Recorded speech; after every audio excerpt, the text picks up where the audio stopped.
Halo kawan, Assalamualaikum. Selamat datang kembali di channel kesayangan kalian, Film Adrenalin. Tempatnya film yang mendebarkan. Gimana kabar ente Pak Dewan? Sehat? Oke, buat kalian yang memiliki kurang sehat, semoga lekas diberi kesehatan ya Wan. Amin. Oke, kali ini kita akan lanjut mengisahkan sebuah film yang berjudul The Pirates The Last Royal Treasure yang dirilis pada tahun 2022. Nah, biar gak penasaran bagaimana ceritanya, langsung saja miripkan HP kamu, lemparkan kenangan bersama mantan, karena film Adrenalin dimulai.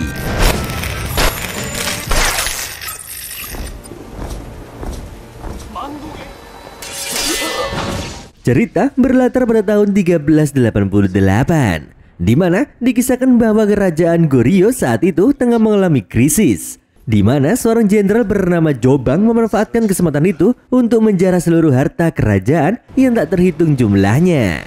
Lalu kemudian dia melarikan diri ke laut. Beberapa tahun setelah kejadian itu, ada sekawan bandit yang sedang terombang-ambing kelaparan di tengah laut. Mereka sedang lari dari kejaran prajurit Goryeo karena telah mencuri pilar istana hanya untuk dijadikan sendok. Hal itu membuat para bandit itu kesal pada kapten mereka yang bernama Mochi atas kekonyolan mencuri pilar yang dia suruh lakukan.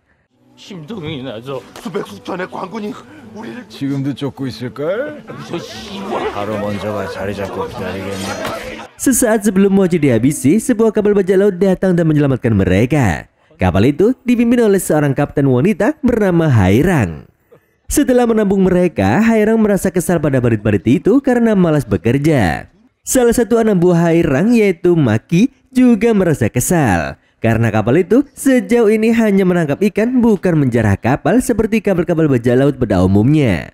Tak lama kemudian mereka melihat sebuah kapal bajak laut Jepang tak jauh dari sana, di mana hal itu membuat seisi kapal girang karena mereka akan mendapat rampasan yang sangat besar. Mochi dengan berani menyerang kapal itu bersama anak buahnya. Akan tetapi semuanya gagal menyeberang ke kapal itu, dan yang tersisa cuma Mochi seorang diri. Hairang sengaja tak membantu Mochi sedikit pun untuk melihat seberapa tangguh Mochi. Pertarungan sengit pun terjadi, di mana ternyata skill bertarung Mochi bukan hanya omong kosong belaka. Dia benar-benar lincah dan tangkas hingga berhasil melumpuhkan seisi kapal Jepang.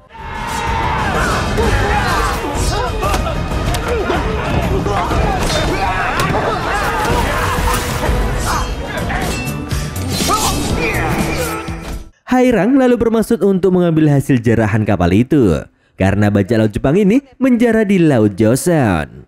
Tak lama salah satu anak buah Hairang mengatakan bahwa di kapal itu tak ada satupun benda berharga, melainkan hanya tumpukan ikan asin. Namun seorang bocil lalu mengungkapkan bahwa tujuan mereka sebenarnya adalah untuk mencari harta karun Jobang. Mendengar hal itu, Hairang bertekad untuk menemukan harta karun tersebut karena merasa iba dengan anak buahnya yang selalu makan ikan asin dan cumi. Keputusan Hairang pun disambut dengan antusias oleh seluruh anak buahnya. Beberapa hari kemudian, tibalah mereka di sebuah pulau tak berpenghuni. Hairang sebagai kapten rupanya tak bisa membaca peta. Lalu dengan arogan, Mochi merebut peta itu dan berlagak menjadi komandan.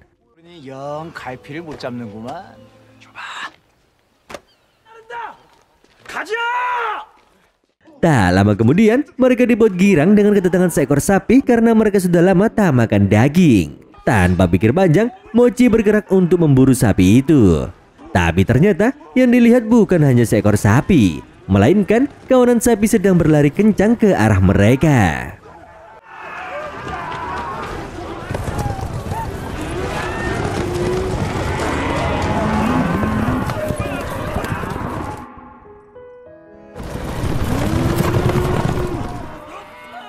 Setelah kejadian itu, Hairang mengira bahwa Mochi telah tiada. Namun perkiraannya meleset, karena saat ini Mochi tengah berhasil selamat dari maut dan tak sengaja menemukan sebuah gading di tebing itu. Melihat gading itu, Hairang baru paham bahwa peta harta karun yang sebenarnya tertulis di gading tersebut, seperti yang diisyaratkan dalam peta. Di saat situasi kembali kondusif, Hairang memutuskan bahwa yang akan berangkat bersamanya adalah anak buahnya sendiri. Sedangkan para bandit alias anak buah Mochi diperbolehkan ikut hanya jika mereka setuju bergabung dan tunduk sebagai anak buah Hairang. Hairang pun berbaik hati menawarkan posisi wakil kapten kepada Mochi. Mendengar hal itu, Mochi malah kesal karena dialah yang menemukan gading tersebut. Ditambah lagi, anak buahnya memilih berpaling darinya dan mengikuti Hairang. Dan pada akhirnya, Moji pun ditinggalkan sendiri.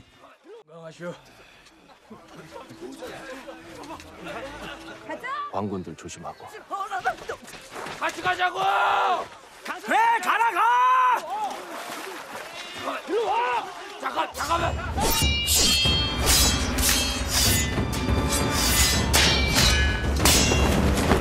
Di tempat lain, seseorang bernama Heungso mendatangi kamp prajurit pimpinan Lee Bang-won.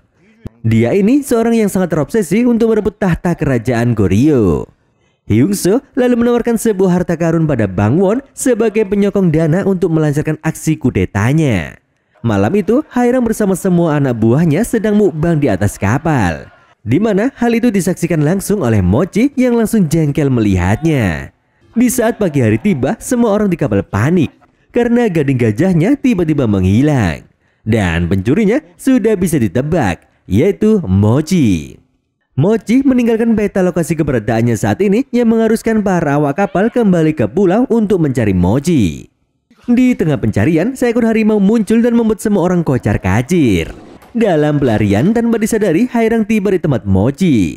Di saat itu, Mochi ngeyel bahwa gading itu adalah miliknya karena dia yang menemukannya pertama kali. Karena jengkel dengan tingkah Mochi, Hairang pun lalu menyerangnya.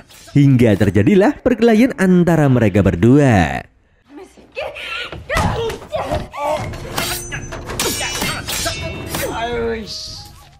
Mochi selalu mampu menghindar dari serangan Hairang. Namun akhirnya Mochi pun terdesak dan mengatakan kejadian yang sebenarnya. Di mana malam itu kedatangan Mochi di kapal tertangkap basah oleh Maki. Maki lalu memutuskan bergabung dengan Mochi dan membawa gading itu lari. Mochi mengatakan bahwa dia mencuri gading itu dengan tujuan hanya ingin menjadi kapten menggantikan Hairang. Setibanya di pulau, Maki merayu Mochi untuk naik terlebih dahulu ke atas bukit dan memberikan tanda jika situasi sudah aman. Sedangkan Maki akan membawakan semua barangnya setelah Mochi memberikan tanda. Namun ternyata begitu Mochi memberikan tanda, Maki malah menghilang dan membawa kabur gading tersebut. Maki ternyata berkeliaran mengaku sebagai Mochi dan menjual gading itu. Maki menjual benda itu dengan perantara seorang maklar bernama Haigum. Di saat mereka sedang transaksi, tiba-tiba Hairang dan beberapa anak buahnya datang untuk merebut gading itu dari tangan Maki. Hairang lalu menahan Maki dan Haigum serta Mochi. Kemudian Hairang berniat untuk menghabisi mereka semua. Namun sesaat sebelum dihabisi, Mochi tiba-tiba berhasil melarikan diri dan mengambil gading itu.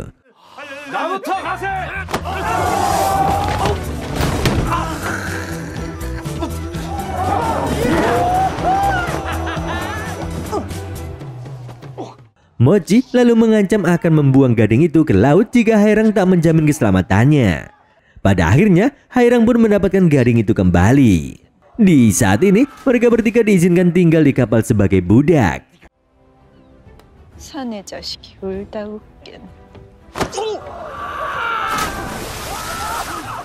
Setelah kejadian itu, Hairang dan yang lainnya sedang mencoba memecahkan kode di gading tersebut.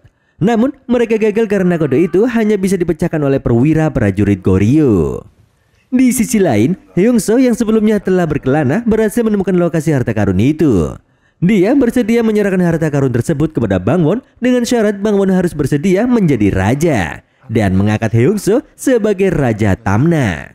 Sementara itu, Mochi berhasil memecahkan kode peta yang menunjukkan lokasi harta karun yang ternyata berada di perairan Haegildo, di mana perairan tersebut terkenal sangat berbahaya.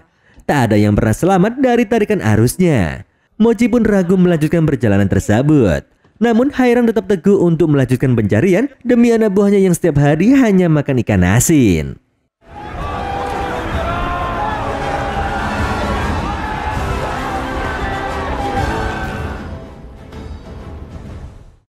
Kini Hairang dan beberapa anak buahnya tiba di pusat perairan Haegildo.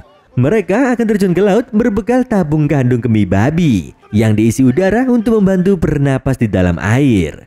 Di tengah kawanan ubur-ubur, mereka melompat ke dalam air. Pusaran air kuat menyedot mereka hingga tiba di sebuah gua dengan selamat.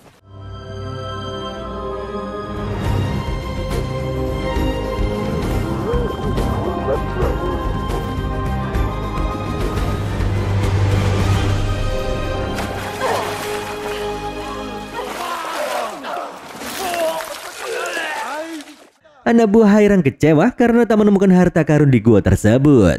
Namun Mochi memanfaatkan situasi dengan meledek Hairang. Hingga akhirnya Agui, salah satu anak buahnya, merasa tersinggung.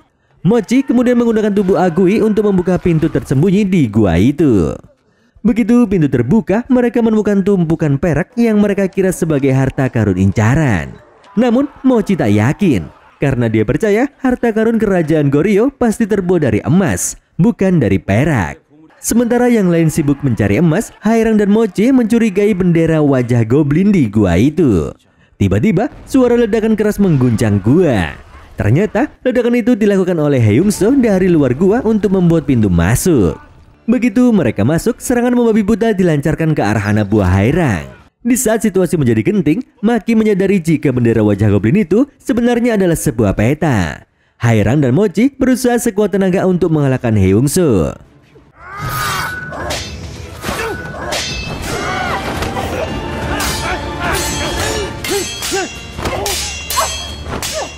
Disinilah terungkap jika Heungso dan Mochi saling mengenal sejak lama. Mochi, sang panglima perang, pernah menghukum Heungso karena ambisinya yang berlebihan untuk menjadi Raja Tamna dengan cara yang tak manusiawi.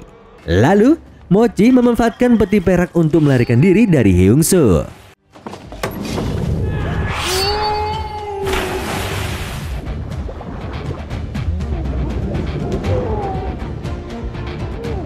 Di tengah pelarian, Hairang menjemput Mochi dengan tali yang terhubung ke kapal. Mereka berdua berhasil ditarik ke atas kapal oleh anak buah Hairang, namun kelegaan itu tak berlangsung lama. Seekor paus besar tiba-tiba muncul dan melahap mereka berdua, serta menyebabkan kapal Hairang terjatuh dan oleng karena tarikan paus tersebut.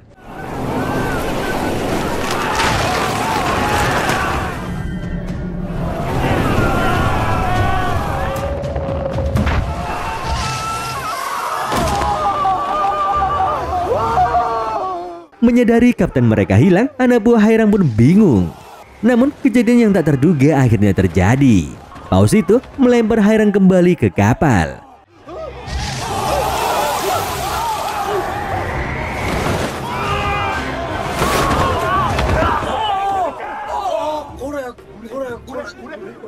Sementara itu, Heungso dan Hairang secara terpisah menyadari jika bendera wajah goblin adalah peta sebenarnya, yaitu pintu baru dalam pencarian harta karun.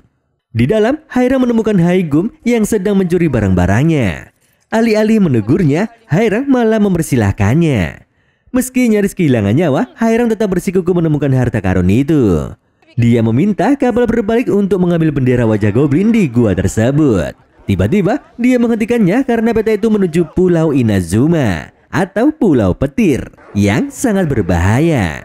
Karena petir besar menyambar pulau itu setiap detik. Maki merupakan satu-satunya orang yang pernah berlayar ke Pulau Inazuma.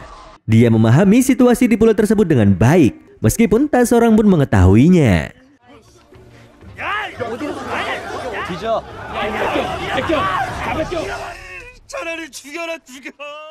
Sementara itu, Heungso juga berlayar ke arah yang sama. Semua orang membujuk Maki agar mau menjadi navigator mereka ke pulau berbahaya itu. Pada akhirnya, Maki bersedia menjadi navigator dengan syarat 10% harta karun untuknya dan dia akan menjadi kapten sampai mereka menemukan harta karun itu. Hairang digantikan sebagai kapten dan ditugaskan di dapur bersama Mochi. Hairang merasa kesal, bukan karena kehilangan jabatan, melainkan karena Maki tak pantas memimpin. Benar saja, Maki menjadi kapten yang arogan dan semena-mena. 닭 한 마리 푹 고아오느라 사람이 어떻게 저렇게 변해가지고 죽겠네. 뭐라고 시부렁시부렁. 용왕님께 인사 올리겠어. 막이라 하오. Sementara itu, Hairang yang tak terbiasa memasak hampir membuat seluruh awak kapal muntah karena masakannya. Di samping itu, intensitas pertemuan antara Hairang dan Mochi semakin meningkat, membuat mereka berdua nampaknya mulai saling jatuh cinta. Bahkan di malam itu mereka berdua menikmati pemandangan bersama di atas tiang kapal.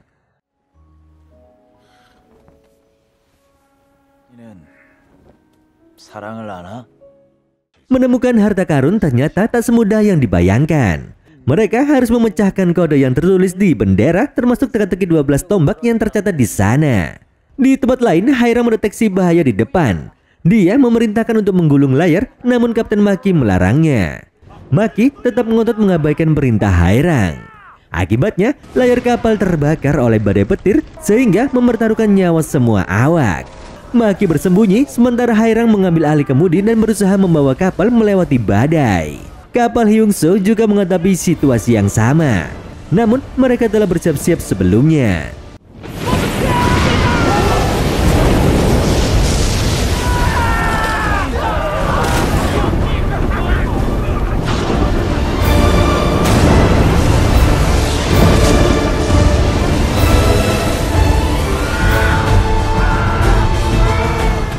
Persiapan yang baik tersebut memungkinkan mereka melewati badai api dengan selamat. Setelah melewati badai, kapal Hairang akhirnya tiba di Pulau Petir. Mereka mendesak Maki untuk membawa mereka ke lokasi harta karun. Namun, Maki ternyata tak tahu cara menemukan jalan tersebut. Sementara itu, Hyungso juga tiba di Pulau Petir dan berhasil memecahkan teka-teki peta serta mengungkapkan lokasi harta karun di puncak Bukit Petir. Hairang dan Mochi mencurigai tempat tersebut karena serangan petir yang tak henti-hentinya. Keduanya memprediksi jika Bukit Petir itu pastilah tempat harta karun yang mereka cari. Mochi memutuskan untuk pergi ke Bukit Petir meninggalkan Maki dan anak buahnya yang sibuk menggali tanah. Sebelum berangkat, Mochi mengungkapkan perasaannya kepada Hairang. 네가 아니었으면 여기 오지도 않았어. 출출할 때 먹어.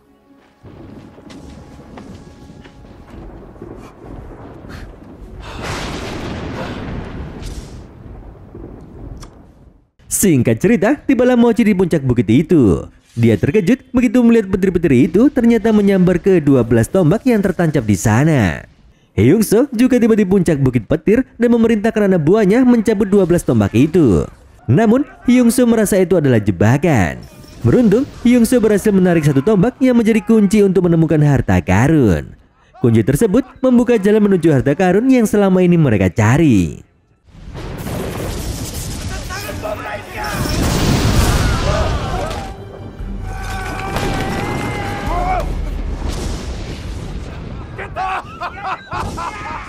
Di sisi lain, Maki menemukan seekor penguin menggigit bongkahan emas di dekatnya. Para perombak yang tak terlalu pintar itu malah menginterogasi penguin tersebut untuk mengetahui asal emas itu. Mereka berharap si penguin bisa memberikan petunjuk tentang lokasi harta karun lainnya. Tak lama setelah interogasi penguin, suara meriam terdengar dari kejauhan. Ternyata suara itu dari kapal Hyungso yang sedang menyerang kapal Hairang. Mochi yang berada di atas bukit menyaksikan kejadian tersebut bersamaan dengan ditemukannya sebuah peti oleh Hyungso. Peti itu kemungkinan besar berisi harta karun yang mereka cari.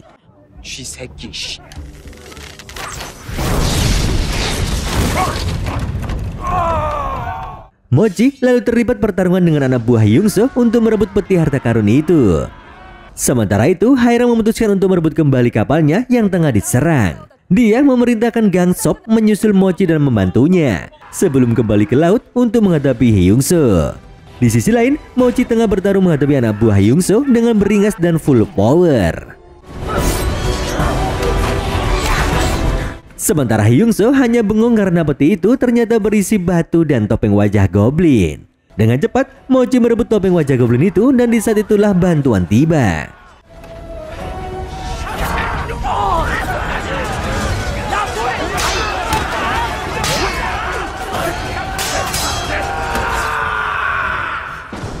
Demi mendapat topeng wajah goblin itu, Hyungso pun berduel dengan Mochi.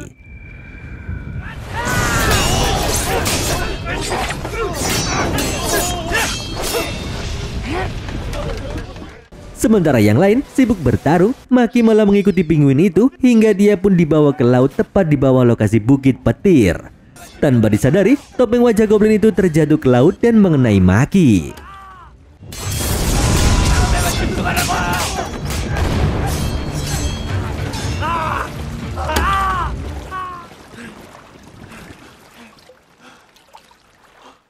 Hairang dan yang lainnya telah tiba di kapal musuh. Tanpa basa-basi, dia pun menghabisi satu persatu prajurit yang sedang berada di sana.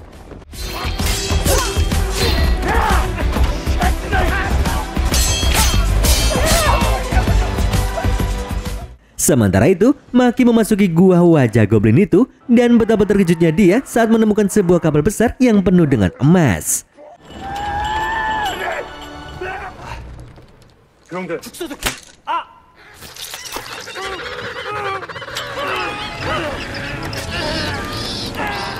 Hairang yang telah berhasil menghabisi sebagian besar prajurit, kini dia harus berhadapan dengan orang terkuat di kapal, yaitu wakil kapten. Mereka pun akhirnya bertarung dengan sengit. Hingga tiba-tiba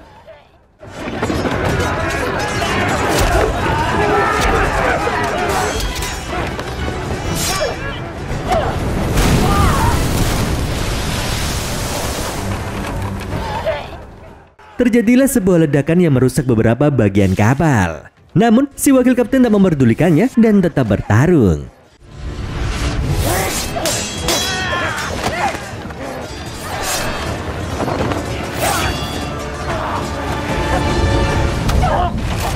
Hairang berhasil melihat keberadaan kapal harta karun dan langsung menariknya mendekat. Dia kemudian mengevakuasi semua anak buahnya.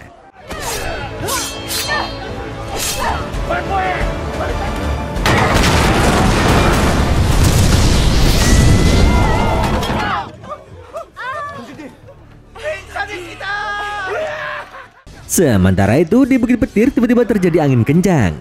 Kemudian sambaran petir tiba-tiba terhenti. Dan di saat itulah mereka semua melihat kapal harta karun itu berlayar di laut. Sesaat kemudian mereka merasakan getaran gempa dari dalam laut, di mana gempa itu menyebabkan pusaran air dan kapal mereka terancam tersedot ke laut terdalam. Di saat semua orang sedang panik, Hairang bertindak heroik dan mengambil alih kemudi kapal.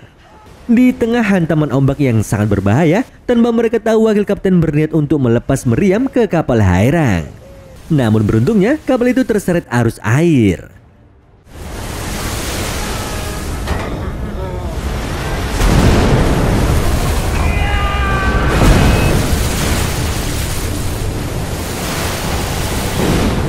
Hairang tetap berusaha fokus dan mencari akal untuk menyelamatkan semua krunya.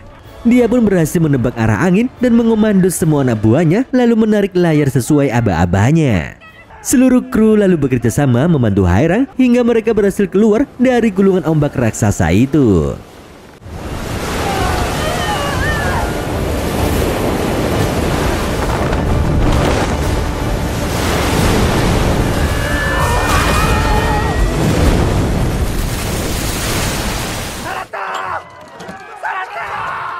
Seakan mendapatkan semangat melihat rekan-rekannya selamat, Mochi semakin semangat dan brutal melawan Heungso.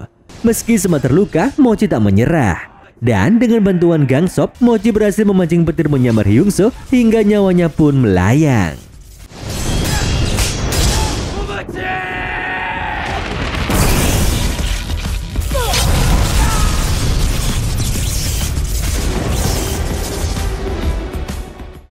Kemenangan Mochi disambut antusias oleh seluruh kru bajak laut. Dan mereka pun melanjutkan petualangan mereka menjelajahi samudra dengan personil yang lengkap. Kini Maki telah turun jabatan dan posisi kapten kembali kepada Hairang. Lalu 한때 고려 제1검 저승길도 함께 가지.